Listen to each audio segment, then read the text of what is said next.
Richard, Hagen, John, Eleanor, Ian, Jamie, Douglas, Philly, and David. Being a mother of 10 children, it's really not an easy job. Be a mother of trying to do the best for each one and every one of them. It's really, everything ties into that, from a clean house to a good clothes to a good food to it's so expensive, and it's a lot of work, because if 10 have a cup of tea, that's 10 cups, and have a dinner, it's 10 plates, it's 10 forks, it's 10 spoons, and it's a lot of work. I'm the eldest, so I was like a older sister, second mum kind of thing. What I've learned is sharing and not being like, kind of like selfish or greedy, because you're always constantly thinking about everyone else. And I see here is a better opportunity for them to find a life here in New Zealand.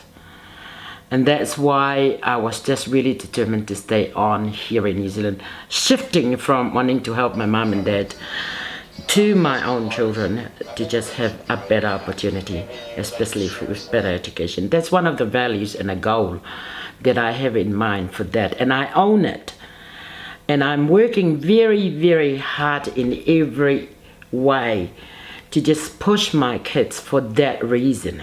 Basically achieving education, like trying to achieve something that seems unachievable for some, but overall education is a big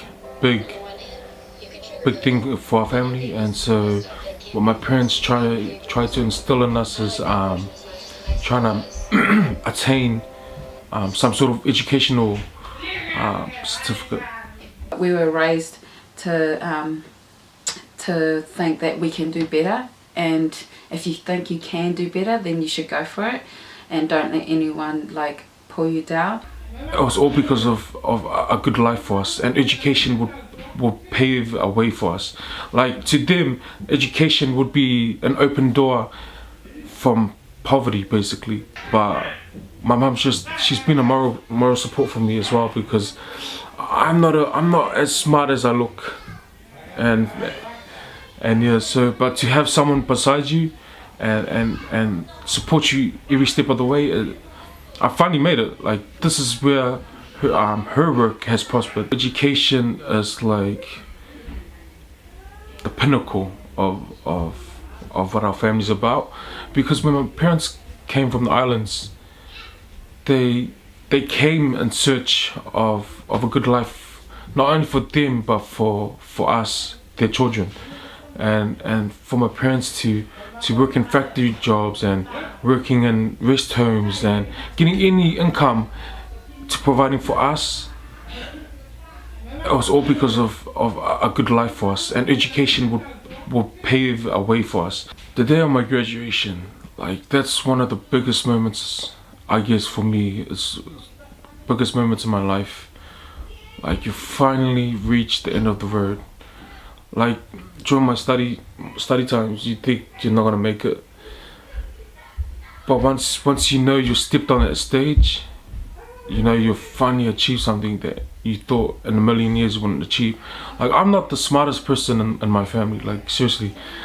You can ask my siblings, but it's taken me a while to kind of attain this qualification, and a lot of hard work's been put onto this degree, and to know that I finally got it, it's me. Like I said, I've got so much people to thank, and this lady's a big part as well. The heck I die of Poto. Little do they know, I started from the bottom. Now I'm here. Their graduation years is just that. We started off with Willow, we did the same thing over there.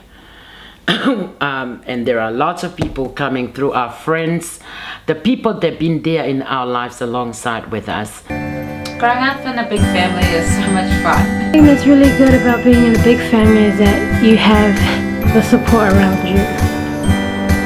One thing about living in a massive family is that you never leave chocolate lying around. What does that do? Because everyone's gonna eat it and there's not enough for everyone. One of the reasons why it's great being in a big family is that knowing that when I was little and getting adopted was one of the greatest things that's happened to me. Not only I have been given a family and a home, is that in the process I was accepted as well. One good thing about being in a big family is that we're never alone. We always got someone to talk to. We always play fool with each other. We always muck around and